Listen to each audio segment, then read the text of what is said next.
We're with Cristobal Molina from Polonio Farms in Sevilla, and Cristobal is a consultant that manages about 1,000 hectares of other growers' farms, but also he manages his own company's farms, which has about 30 hectares here of mandarins, tango, and a new variety called Leandri, and another 50 hectares of navels.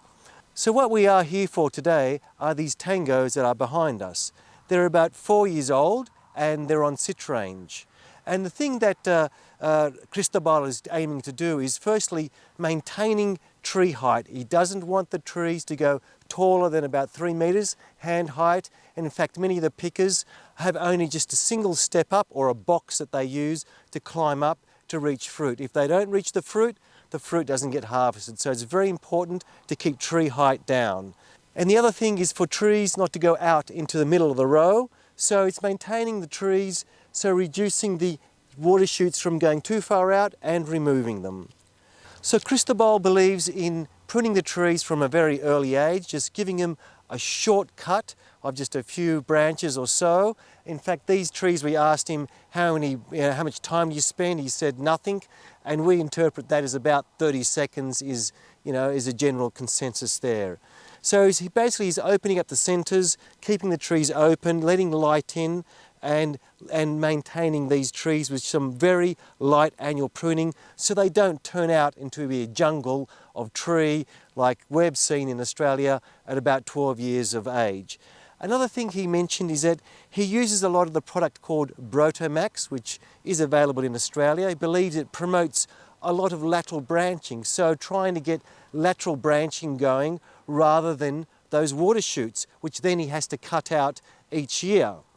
We have a really interesting orchard here of Cristobal's. These trees are pruned early, at a young age, a little per year, a really quick prune to create a nice open tree. They aim here to get a nice window in their tree, and while that also promotes light in on this wood here to create yield, it's also creating airflow through the tree. Very important in this region. It's quite wet in this area. They are struggling with a lack of fungicide options. So they really only have copper and phosphonates as their fungicide options.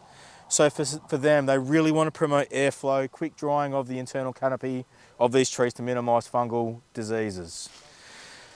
A feature of the pruning, little cuts often to keep the structure of the tree open and out.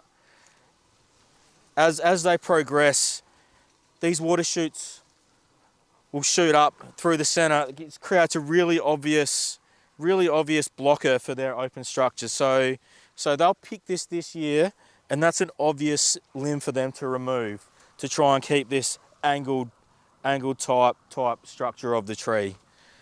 The other benefit of the angled structure is once it fruits, it creates like a natural, I suppose, bending of the limb or natural training of the limb that then promotes this apical growth. As that promotes up, we can then remove these limbs as they become too far out into the row. As they grow too far into the row, we can remove these limbs and use some of this new apical growth that's been developed from that gentle bend of that limb to then become the new limb to come out. So we create a tree rejuvenation with that method.